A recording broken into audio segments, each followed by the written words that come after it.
Bonjour à tous et bienvenue dans votre journal. Il est 12h45, voici les titres de l'actualité. Mort suspecte sur le site du futur barrage de Sivins dans le Tarn après une manifestation hier.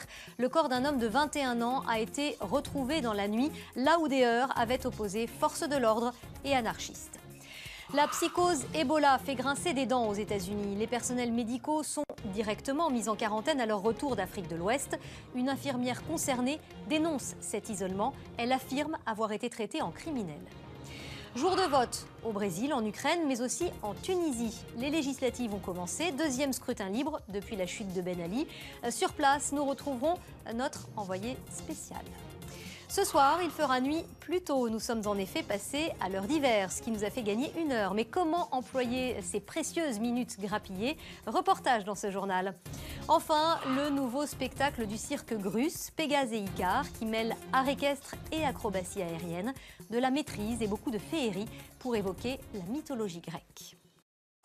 Pégase et Icare, le nouveau spectacle du cirque Grus, est inspiré de 2 grandes figures mythiques de la mythologie grecque. Comme le laisse présager son titre, il allie des acrobaties à cheval et des cascades dans les airs. On est très loin des classiques du cirque. Ici, pas de clown ou de fauve, mais un show féerique, poétique pour la fête de fin d'année. Olivier Schmoll, Melchior Hensi. Des chevaux majestueux au sol et dans les airs des acrobates en pleine voltige. Icare et Pégase, l'homme qui voulait voler, et le cheval et les réputés indomptables. Un spectacle né de la rencontre entre les cavaliers de la famille Grus et les voltigeurs de la compagnie des Farfadets.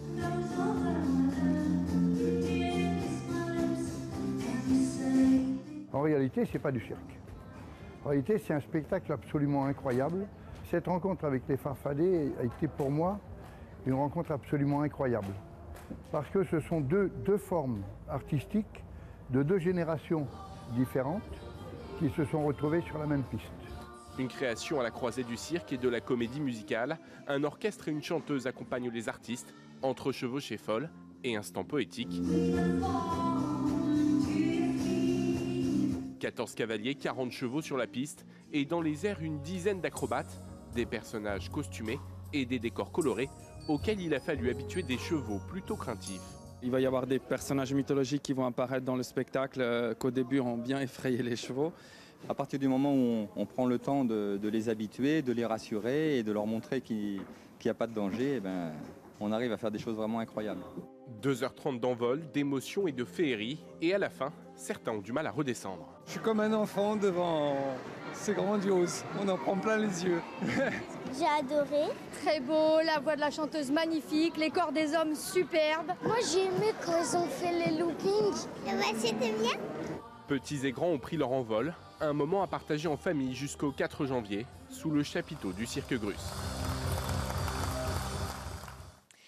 C'était le journal de la rédaction. Merci de votre fidélité. Tout de suite, recherche maison ou appartement. Et je vous retrouve à 19h45 pour le journal. À tout à l'heure. Vos questions et vos réactions sur notre site et notre application M6 Info.